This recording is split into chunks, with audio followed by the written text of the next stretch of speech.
पदं मानुतं गोविन्दयोगेन्द्रमतास्य शिष्यं शङ्कराचार्य मतास्य पद्मं पादं सहस्रामरकं च शिष्यं त्रोटकं वार्तिककारमन्यान् अस्मद्गुरुं सन्ततमानतोऽस्मि ते स्मृते पुराणानाम् आलयं करुणालयं नमामि भगवत्पादं शङ्करं लोकशङ्करं शङ्करं शङ्कराचार्यं केशवं बादरायणं सूत्रभाष्यकृतौ वन्दे भगवन्तो पुनः पुनः ईश्वर गुरुमात्मेति मूर्तिभेदविभागिने ओमवद्याय दक्षिणामूर्तये नमः यद्विद्याविलासेन भूतभौतिकसृष्टया तं नौमि परमात्मानं सच्चिदानन्दविग्रहम्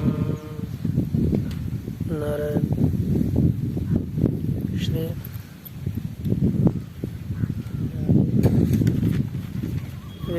धर्मराजा धुरेंद्र परिणित वेदांत परिभाषा का कल जो द्वितीय प्रकरण है उसका हम आरंभ कर चुके हैं। द्वितीय प्रकरण अनुमान खंड है। इस खंड में, इस परिच्छेद में कल अनुमितिकरणम अनुमानम ये लिखा और वेदांत मत में व्याप्ति ज्ञानत्वेन अर्थात व्याप्ति प्रकार का ज्ञान त्वेनैव व्याप्ति ज्ञानजन्य यह अनुमिति बताई गई और वेदांत मत में यहाँ पर व्यापार रूप से व्याप्ति ज्ञान का संस्कार मानाया गया। इसमें जो तृतीय लिंग परामर्श है उसको करण रूप से साधन रूप से नहीं मानते, यह देखा। अब उसमें हेतु बताने जा रहे हैं। क्या हेतु है?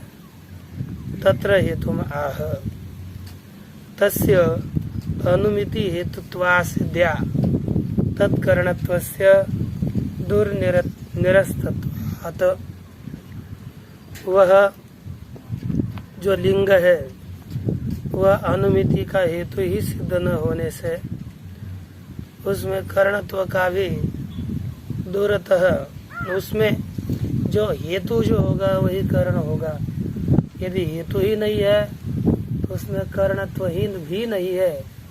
यह दूर से ही उसके करणत्व का खंडन किया गया है। अब आगे देखिए, कहते कि प्रतियोग्य समानाधिकरण ये हो गया, पूरा लक्षण बताया था। अब देखिए टीका में नीचे पक्ष धर्मता ज्ञान द्वारा ज्ञान द्वारोद्बुद्धे संस्कारे व्याप्ति ज्ञान से अन्वय व्यतिरेकाभ्याम अनुमिति जनकत्वाभ्युपगमस्य आवश्यकतया तत्रैतस्य परामर्शस्य तद् हेतुत्वा सिद्ध्या तत्करणत्वस्य दुर्निरस्तत्वम् इत्यर्थः। ये क्या कहते हैं कि पक्ष धर्मता ज्ञान द्वारा उद्बुद्धे संस्कार है। पक्ष धर्मता का ज्ञान अर्थात हेतु पक्ष में विद्यमान है। इस तरह का ज्ञान, इस ज्ञान से उत्पन्न हुआ जो संस्कार, उस संस्कार में ही व्याप्ति ज्ञान से अन्वय व्यतिरेकाभ्याम व्याप्ति ज्ञान के अन्वय और व्यतिरेक के द्वारा अनुमिति जनकत्वाभ्युपगम से आवश्यकता, वह संस्कार ही अन्वय व्यतिरेक के द्वारा व्याप्ति अनुमिति का जनक है। कौन? संस्कार ही किसका जनक है? अनुमिति का जनक। यह किससे सिद्ध करना है? अन्वय और व्यतिरेक इनके द्वारा स्वीकार करना यह आवश्यक होने के कारण तद्रहितस्य अर्थात ज्ञान अन्वय व्यतिरेक रहित, तद्रहित अर्थात अन्वय व्यतिरेक से रहित जो परामर्श है, उस परामर्श में अनुमिति की हेतुत्व, अनुमिति का कारणत्व क्योंकि जिसमें अन्वय व्यतिरेक सिद्ध हो जाता है वही कारण है। जिसमें अन्वय व्यतिरेकत्व की सिद्धि न हो उसको कारण नहीं बोल सकते। इसलिए हेतुत्व से रहित यह जो परामर्श है उस परामर्श में अनुमिति के हेतुत्व की सिद्धि न होने से तत्करणत्व से अर्थात अनुमिति का जो करणत्व परामर्श में आने वाला था उसका विदुर से ही खंडन किया गया। यह कहते उपलक्षणम इदम अनुमिति करणम लिंगम तत्परामर्श अंतर्व्यापार इति वैशेषिकाः मन्यन्ते तन्न साधु। ये देखो ये वैशेषिक लोग है ना, पहले नैयायिकों का खंडन किया, अब वैशेषिकों का खंडन करते हुए कहते हैं कि अनुमिति करणम लिंगम, अनुमिति का करण कौन है? लिंग है, हेतु है, और परामर्श अवंतर व्यापार है। ये जो वैशेषिक लोग मानते हैं उनका भी कहना ठीक नहीं है। विनष्टस्य अनागतस्य च लिंगस्य तदानीम अभावेन, अर्थात जो लिंग नष्ट हो चुका है और अतीत अनागत लिंग है और जो भविष्य काल में आने वाला लिंग है। जैसे हमने अनुमिति करी कि यम पाकशाला अतीत वन्यमति अतीत धूमत्व, तो यहाँ पर लिंग विद्यमान नहीं है, लिंग से अनुमिति होती है, धूम तो नष्ट हो चुका, तो अनुमिति ऐसे स्थलों पर हो नहीं पाएगी। इसलिए उनका कथन वह अनुमिति हो नहीं पाएगी, इसलिए उनका भी कथन ठीक नहीं है, ऐसा समझना चाहिए। इस तरह से नैयायिकों के मत का खंडन किया गया और वैशेषिकों का भी मत का खंडन हुआ। अब कहते ननु संस्कार जन्यम ज्ञानम ही स्मृति रीति स्मृति लक्षणम तस्य अनुमितौ अपि अनुगमात् तस्यापि स्मृतित्वापत्ति ही। एक शंका करने के लिए ये कहते हैं कि संस्कार जन्यम ज्ञानम ही स्मृति। स्मृति का लक्षण क्या है? संस्कार जन्यम ज्ञानम स्मृति। इस तरह से स्मृति का लक्षण किया गया है। देखो सब यहाँ पर संस्कार जन्यम ज्ञानम ही स्मृति है, संस्कार जन्य ज्ञान ही स्मृति होता है, यह स्मृति का लक्षण किया। अब ये अनुमिति में भी संस्कार जन्यत्व है, क्योंकि पहले व्याप्ति ज्ञान, बाद में संस्कार, उसके बाद अनुमिति। ये संस्कार जन्यत्व इतना लक्षण ये करेंगे क्योंकि संस्कार जन्यत्व तो स्मृति में है, उसी तरह संस्कार जन्यत्व अनुमिति में है। अनुमिति में लक्षण होने के कारण अनुमिति को भी स्मृति मानने की आपत्ति आएगी। इस तरह से शंका कर लेते हैं। न च संस्कार जन्यत्वेन अनुमिति ही स्मृतित्वापत्ति। संस्कार जन्य होने से, संस्कार से उत्पन्न होने के कारण अनुमिति भी स्मृति है, अनुमिति को भी स्मृति कहना चाहिए। इस तरह से अनुमिति में स्मृतित्व की आपत्ति आएगी, तो उसका कथन करते हैं कि स्मृति प्राग भावस्य संस्कार मात्र जन्यत्वस्य च वा स्मृतित्व प्रयोजकतया संस्कार ध्वंस साधारण संस्कार जन्यत्वस्य तद प्रयोजकत्वात्। कहते स्मृति प्राग भावस्य क्या है? स्मृति का प्राग भाव। दूसरा संस्कार मात्र जन्यत्वस्य वा, स्मृति का प्राग भाव हो अथवा संस्कार मात्र जन्यत्व, ये दोनों भी स्मृतित्व प्रयोजकतया, यह दोनों भी स्मृतित्व के प्रयोजक होने से संस्कार ध्वंस साधारण संस्कार जन्यत्वस्य तद अप्रयोजकत्वात्। क्या संस्कार ध्वंस के साथ जो साधारण रहता है, अर्थात संस्कार ध्वंस संस्कार जन्य नहीं है कि नहीं? इसलिए संस्कार ध्वंस के साथ समान वृत्ति से रहने वाला संस्कार जन्यत्व यह स्मृति का प्रयोजक नहीं है। क्या नहीं है? संस्कार जन्यत्व प्रयोजक स्मृति का नहीं है। फिर क्या है? स्मृति प्राग भाव यह कारण हो सकता है, अथवा संस्कार मात्र जन्यत्व यह प्रयोजक होगा। सामान्य संस्कार जन्यत्व प्रयोजक नहीं है। इसलिए अब सामान्य संस्कार जन्यत्व प्रयोजक नहीं है और यहाँ पर सामान्य संस्कार जन्यत्व है, इसलिए कोई दोष नहीं यहाँ पर आएगा। यहाँ पर एक और शंका करने के लिए कहते हैं कि ननु व्याप्ति स्मरणात् अनुमिति स्थले संस्कार जन्यत्वं व्यभिचरितम्।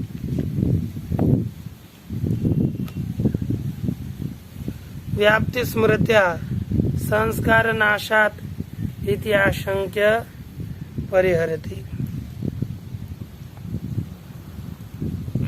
कहते न च यत्र व्याप्ति स्मरणाद अनुमिति तत्र कथम संस्कारो हेतु इति वच्च। कहते जहाँ पर पहले व्याप्ति का स्मरण होता है, व्याप्ति का स्मरण हो गया, फिर अनुमिति हो गई। ऐसे स्थलों पर व्याप्ति स्मरण से जहाँ पर अनुमिति होती है, यहाँ पर संस्कार अनुमिति का हेतु कैसे बनेगा? स्मरण ही अनुमिति का हेतु बन जाएगा। इसलिए ऐसे स्थलों पर व्याप्ति स्मरण जहाँ पर अनुमिति का हेतु हो जाता है, वहाँ पर संस्कार अनुमिति का हेतु नहीं बन पाएगा। तो संस्कार को अनुमिति का हेतु नहीं कहेंगे। कैसे यहाँ पर संस्कार को हेतु अनुमिति का कैसे माना आपने? क्या हेतु कैसे बनेगा? तो सिद्धांति कहता है व्याप्ति स्मृति स्थले भी तत्संस्कार सैव अनुमिति हेतुत्वात्। व्याप्ति के स्मृति के स्थल में भी तत्संस्कार अर्थात ये व्याप्ति का जो संस्कार बाद में होता है ना, वो संस्कार ही अनुमिति का हेतु होता है। वहाँ पर संस्कार ही को ही अनुमिति को हेतु बोलते हैं, लाघव से, है ना। व्याप्ति स्मृति को हेतु नहीं मानते। नहीं स्मृति है संस्कार नाशकत्व नियम स्मृति धारा दर्शनात्। स्मृति में संस्कार नाशकत्व यह नियम नहीं है, क्योंकि यह कहेंगे कि महाराज तो अब स्मृति हो गई, पिछले संस्कार नष्ट हो गया, तो फिर संस्कार हेतु कैसे बनेगा अनुमिति का? कहते हैं ऐसी बात है ही नहीं। इस मत में कभी भी स्मृति ये संस्कार का नाशक हो ही नहीं सकती। यदि बोलेंगे नाशक है तो जो धारा है किसकी? स्मृति की धारा, वह स्मृति की धारा निरंतर चली रहती है।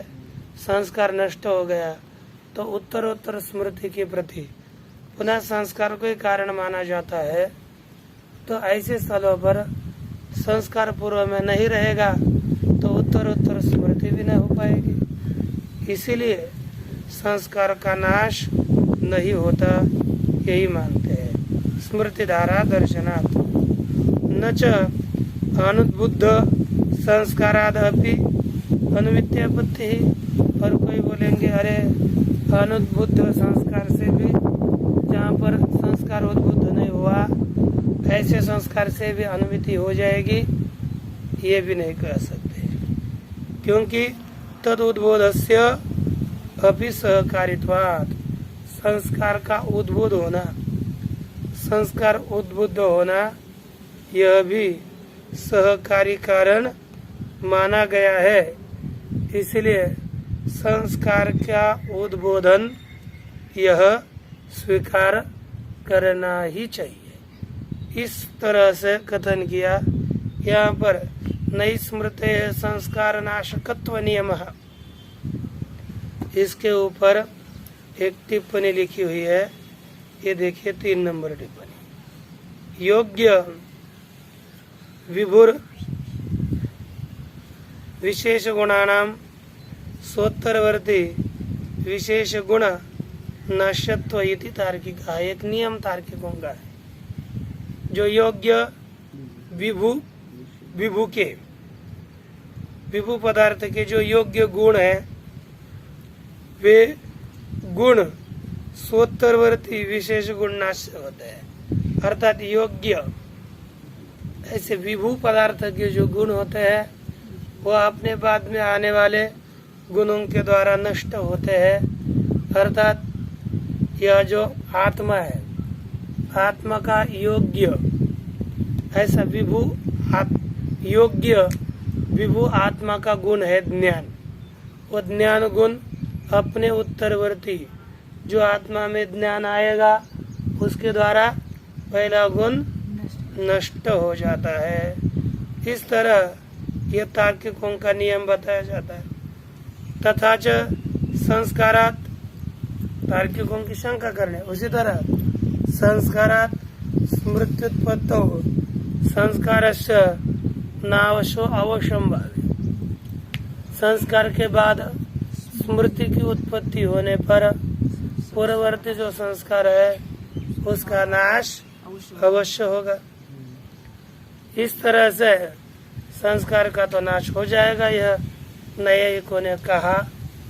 उसका उत्तर देते हुए ते कहते हैं, संस्कार नाशाभ्युपगमे स्मृति धारा स्थले द्वितीय स्मृते उत्पत्ति अकारणिका स्यात्। यदि संस्कार का नाश मानेंगे, संस्कार का नाश स्वीकार करने पर स्मृति धारा स्थले, जहाँ पर स्मृति की धारा चलती है, ऐसे स्थल में द्वितीय स्मृति व्यक्ते है उत्पत्ति। पहली एक स्मृति, उसके बाद द्वितीय स्मृति। तो द्वितीय स्मृति रूपी जो व्यक्ति है उसकी उत्पत्ति कारण बिना होती है, ऐसे बोलने की आपत्ति आएगी, है ना। बिना कारण से ही द्वितीयादि स्मृति होती है, ऐसे बोलना पड़ेगा। न च एक संस्कार व्यक्ति नाशे भी संस्कार व्यक्त्यंतरात स्मृत्युत्पत्ति रीतिवाच्यम। कहते नहीं, अरे एक संस्कार का नाश हो जाएगा तो भी दूसरा संस्कार तो बचा हुआ है। दूसरे संस्कार व्यक्ति से पुनः दूसरी स्मृति हो जाएगी, तो फिर दूसरी स्मृति कारण के बिना उत्पन्न होती है, ऐसे बोलने की आपत्ति नहीं आएगी, है ना। पहले संस्कार से पहले स्मृति, दूसरे संस्कार से दूसरे स्मृति, इस तरह से धारा चलती रहेगी। ऐसा पूर्व पक्षी कहते, सिद्धांत कहता है ऐसा नहीं कहना चाहिए। क्यों? संस्कार अनंत्य कल्पने गौरवात प्रमाणाभावच्च। एक पदार्थ विषयक अनेक संस्कार कल्पना करने में यह कोई नियम नहीं है, गौरव दोष आता है, और प्रमाण भी इसमें कोई नहीं है। इसलिए तो पुनः पूर्व पक्षी शंका करता है, ननु संस्कार व्यक्तानंत्यम मास्तु परम एकेन संस्कारेण उद्बोधक सहकृतेन या स्मृति व्यक्तिरुत्पादिता सैव स्वयं विनश्यति। संस्कार मरणम उत्पाद्य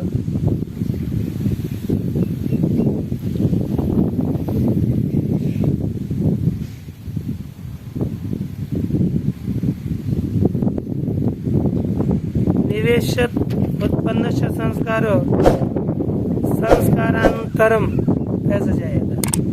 संस्कारांतरम उत्पाद्य विनश्येत उत्पन्नश्च संस्कारो अन्यां स्मृतिम इति धाराया सामंजस्यम अस्ति इति चेत न। पूर्व पक्षी कहता ठीक है, संस्कार व्यक्ति को अनंत मत मानो, लेकिन परंतु एक संस्कार के द्वारा अर्थात एक उद्बोधक सहित संस्कार के द्वारा जो स्मृति उत्पत्ति हो गई, वह स्मृति क्या करेगी? अपना नाश होते हुए संस्कारांतरम दूसरे संस्कार को उत्पन्न करेगी और स्वयं नष्ट होगी। फिर वो दूसरा संस्कार दूसरे अन्य स्मृति को उत्पन्न करेगा, फिर वह स्मृति नष्ट होगी, तब दूसरे संस्कार को उत्पन्न करेगी। इस तरह से कोई दोष आता नहीं है। जैसे एक पेड़ होता है, दूसरे बीज को उत्पन्न करेगा, फिर वो दूसरे पेड़ को उत्पन्न करेगा, फिर वह पेड़ दूसरे बीज को उत्पन्न करेगा, फिर दूसरा पेड़ उत्पन्न करेगा। ये धारा तो चलेगी ना। संस्कार के बाद स्मृति, स्मृति के बाद संस्कार, संस्कार के बाद स्मृति, स्मृति के बाद संस्कार, ये तो धारा चली जाएगी। इस तरह से कोई दोष नहीं आएगा।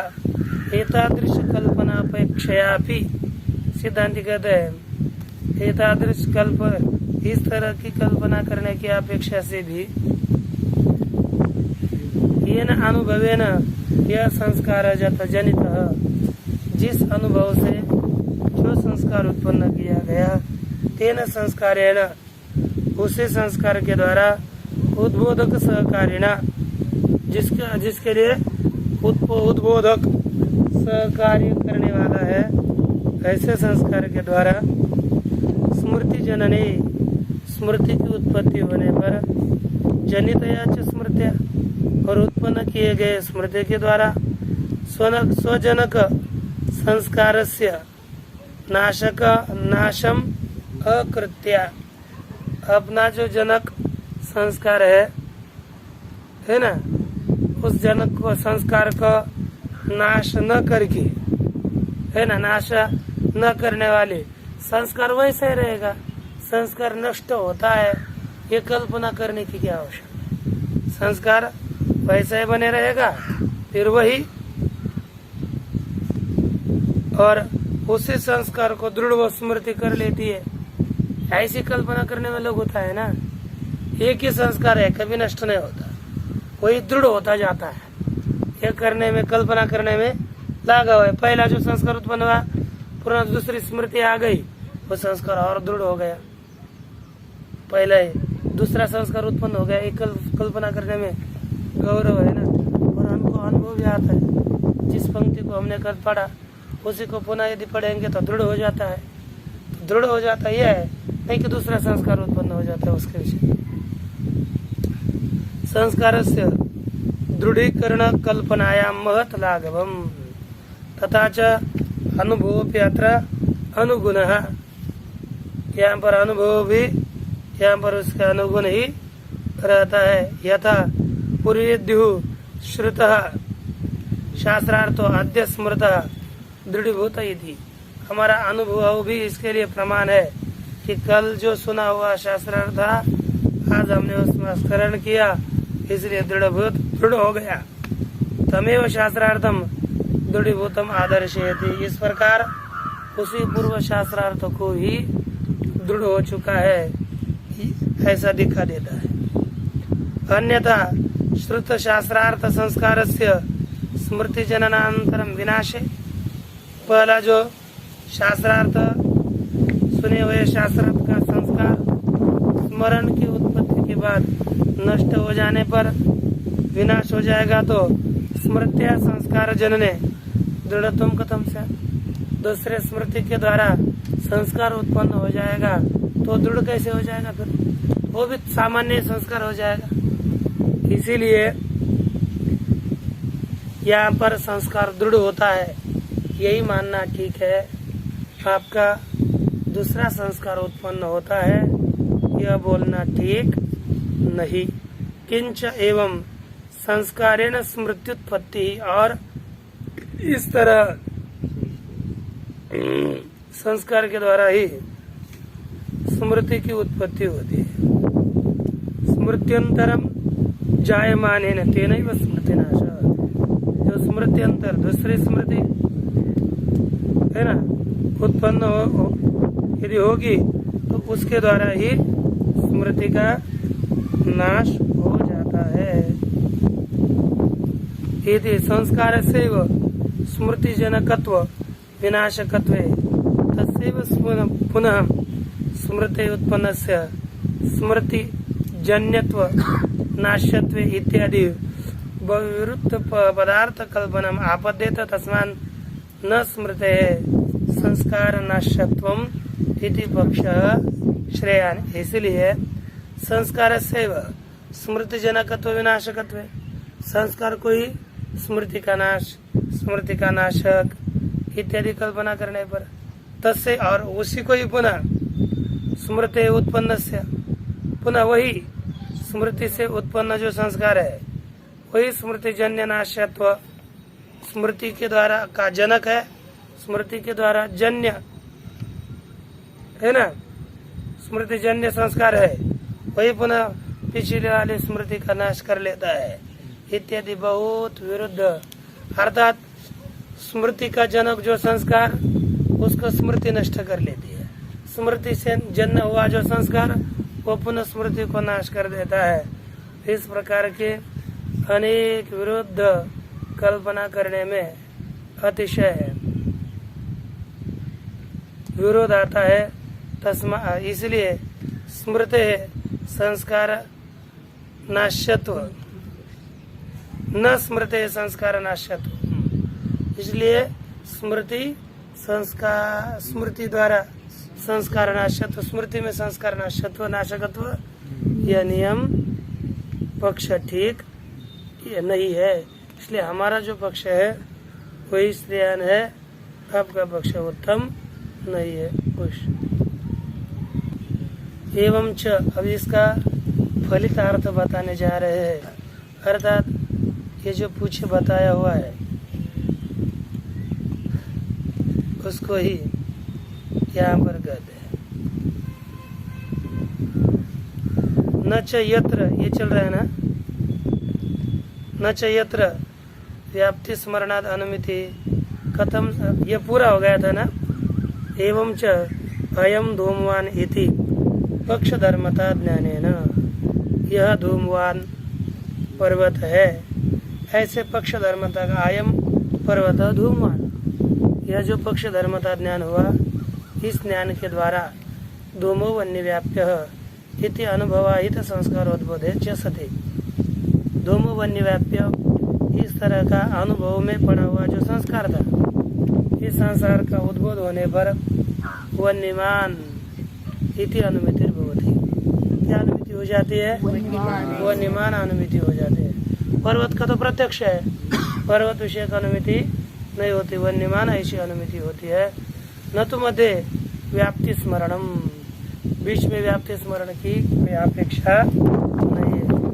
तज्जन्य व्यवहित व्याप्य धूमवान इत्यादि विशिष्टम ज्ञानम वा हेतुत्वेन कल्पना, इसलिए तज्जन्य उस व्याप्तिजन्य वन्य व्याप्य धूमवान अयम पर्वत इत्यादि जो विशेषण विशिष्ट अर्थात परामर्श ज्ञान है वह अभी हेतु रूप से अनुमिति के हेतु रूप से कल्पना करने की अपेक्षा नहीं है। क्यों? गौरवात माना भावाच्छ, ऐसी कल्पना करने में महत गौरव होता है और इसके लिए कोई प्रमाण भी नहीं है। तच्च व्याप्ति ज्ञानम वन्य विषय ज्ञानांश एवं करणम, वो व्याप्ति ज्ञान केवल वन्य के ज्ञान के अंश में ही करण है, न तो पर्वत विषय का ज्ञानांश है। पर्वत विषयक ज्ञान के अंश में व्याप्ति ज्ञान साधन नहीं है। क्यों? पर्वतो वन्यमान इति ज्ञानं से वन्यांश एवं अनुमितित्वम, पर्वतो वन्यमान यह जो ज्ञान है ना